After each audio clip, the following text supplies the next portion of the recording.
కుటుంబంలో పెద్దవాళ్ళు తల్లిదండ్రులు ఉంటారు, సమానులు ఉంటారు, కింద చెల్లెళ్ళు ఉంటారు, తమ్ముళ్ళు ఉంటారు. మీరు దాన్ని పెంచితే, ఆ గది గోడలు పెంచితే అదే సమాజం.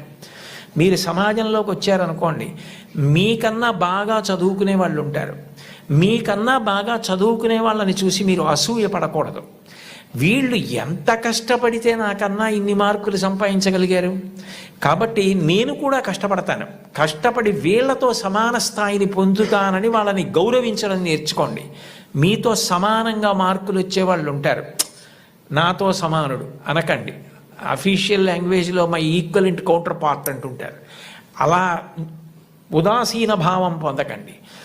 నాతో సమానుడు అంటే నేను ఎంత కష్టపడితే నాకు ఈ మార్కులు వచ్చాయి, అతను కూడా అంత కష్టపడితే కదా వచ్చాయి, కాబట్టి ఇతన్ని నేను గౌరవించాలని ప్రేమించండి. మీకన్నా తక్కువ వాళ్ళు ఎప్పుడన్నా కనపడ్డారనుకోండి, సమాజంలో మనకన్నా కింద ఉన్నవాడు, మనకన్నా పైన ఉన్నవాడు, మనకన్నా సమానుడు కనపడకుండా ఉండడు.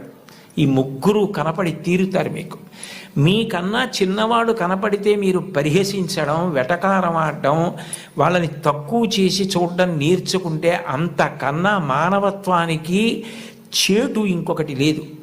మనకన్నా ఎవరైనా తక్కువలో కనపడితే వాళ్ళు వృద్ధిలోకి రావాలని మనస్ఫూర్తిగా భగవంతుణ్ణి ప్రార్థించాలి.